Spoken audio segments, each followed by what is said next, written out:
Since 1969, Gore-Tex has built its membrane on a chemical the EPA now says has no known safe level of exposure, PFAS. It does not break down in nature. It does not break down in you. It sits in your blood for 2 to 5 years per dose. The most trusted name in rain gear sealed this into your jacket for over 50 years, and the cover-up goes far deeper than the chemistry. The chemistry behind your rain jacket is not just technical, it is personal. PFAS, the so-called forever chemicals, are built on a carbon-fluorine bond so strong that nothing in nature can break it. That bond is the reason water beads up and rolls off your sleeve. It is also why these molecules do not wash out, do not break down, and do not leave your body once they get in. The Environmental Protection Agency and the National Institutes of Health have tracked them in human blood for years. The numbers are chilling. A single exposure can linger in your bloodstream for 2 to 5 years. That is not a typo. Half a decade per dose. Each new encounter stacks on top of the last, accumulating in your liver, kidneys, and even breast milk. They are not just in your gear. They are in your tap water, your soil, and your blood. Scientists call this bioaccumulation. The industry calls it durable performance.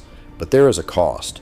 Studies link these chemicals to high cholesterol, immune suppression, thyroid disruption, and certain cancers. Environmental Protection Agency toxicology briefs warn there is no known safe level. You cannot see or smell them, but the risk is real. Every hike, every rainstorm, every wash cycle is another chance for PFAS to enter your system and stay there. The chemical durability that keeps you dry is the same durability that locks these toxins inside you for years. And that is not just a fluke of chemistry. It is the result of a deliberate choice by the companies behind your gear. The next question is why they made that choice and what they knew about the cost. W.L. Gore and Associates did not stumble into PFAS by accident. They locked it into their business model from the start. The company's first patent for a waterproof, breathable membrane filed in 1969 lays it out in black and white. Expanded polytetrafluoroethylene, EPTFE, made with PFOA as a processing aid. That is a PFAS chemical, right there in the blueprint for every Gore-Tex jacket since the Nixon era. U.S. Patent 3814694 describes a fluorinated polymer membrane treated with surfactants to achieve its legendary water repellent performance. For decades, Gore built its brand on that chemistry. Every ad, every hang tag, every promise of guaranteed to keep you dry was backed by a molecule designed to last forever, on your sleeve and in your bloodstream. The EPA does not mince words. Their 2023 guidance warns that there is no known safe level of exposure to PFOA or PFOS. Not low, not trace, none. Yet Gore's own technical bulletins, dating back to the 1970s, list PFAS-based coatings as essential to the product. The company's internal records from 1986 show PFOA at 0.5% by weight in membrane production. Supplier invoices tie DuPont and 3M to tens of kilograms of PFAS shipped straight to Gore's plants in the 1990s and the 2000s. This was not a hidden ingredient. It was the secret sauce. You trust the Gore-Tex name. The industry trusts it. But the science and the patent trail say that trust may have come at a cost you never signed up for. The next time you see that black diamond logo, remember, it is not just a badge of performance. It is a corporate signature on a chemical gamble. And that gamble is now facing the harsh light of lawsuits, angry regulators, and a consumer backlash that is just getting started.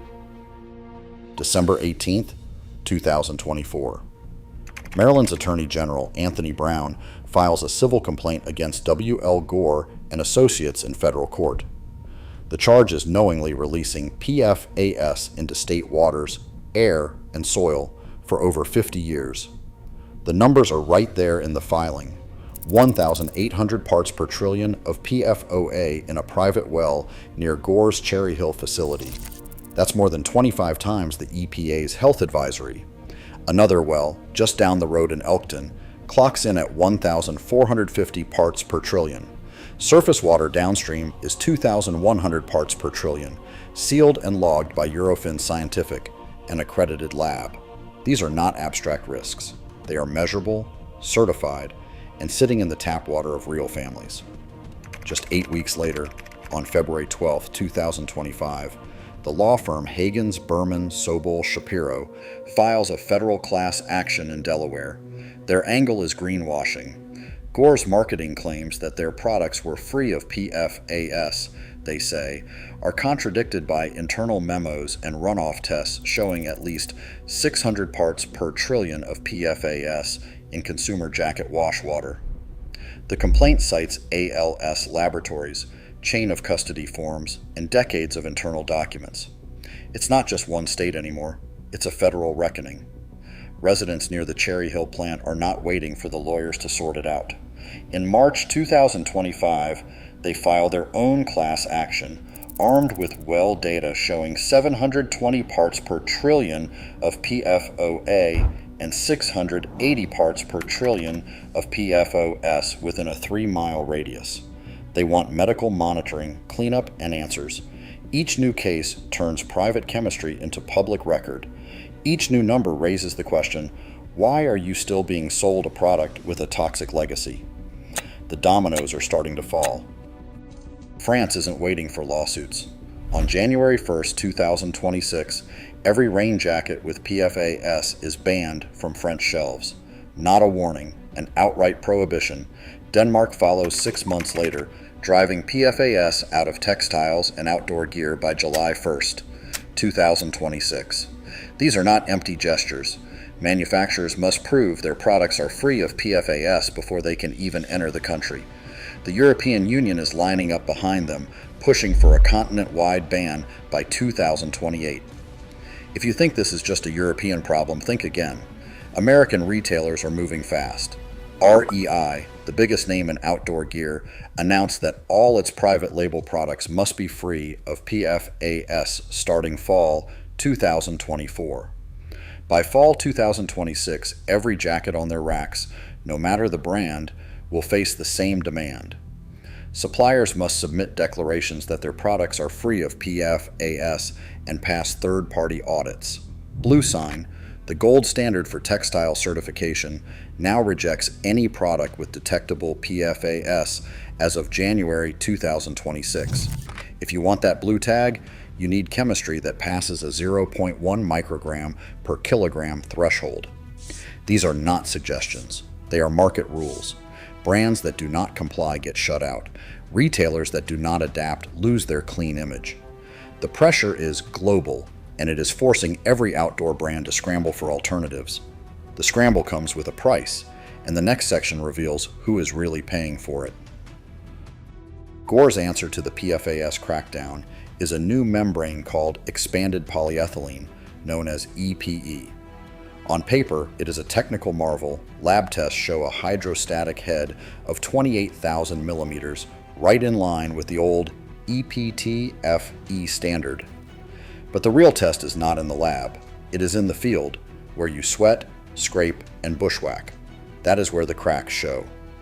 The new PFAS-free DWR coating, now based on silicone instead of fluorocarbons, starts to fade after just 5 to 10 days of real use. Water stops beating, the shell wets out. Patagonia's Vice President of Materials, Laura Kim, said early prototypes fell apart after a single season. Field testers report retreating their jackets every week, compared to months or even a full year with the old chemistry. The performance drop is not a rumor. It is confirmed by independent labs, field testers, and the brands themselves. And while you are paying more for the privilege, you are left wondering if the gear you trust is still built for the wild or just built for the showroom. Next comes the fallout, what this gamble means for the industry's bottom line, and your wallet. February 2026. Eddie Bauer files for bankruptcy and announces the closure of all 174 stores by April. Orvis shutters half its retail footprint. REI posts a $156 million net loss for 2024. blaming inflation, warranty claims, and unsold inventory. VF Corporation, owner of the North Face, is staring down $4.1 billion in debt. The numbers are brutal, but the reason is simple. The cost of going PFAS-free is crushing the industry. Tariffs on imported waterproof fabrics have jumped from 10% to 33% in just 2 years.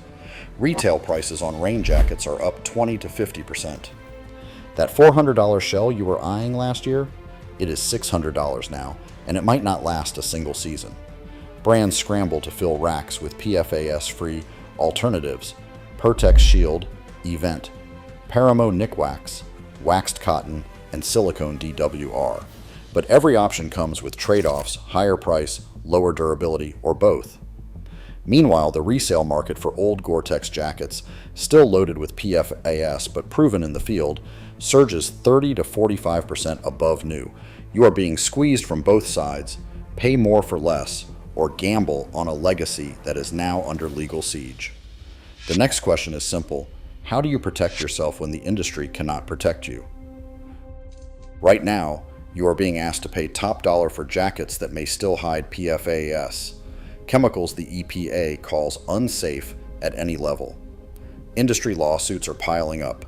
Regulators are closing in. Before you trust any label, demand proof.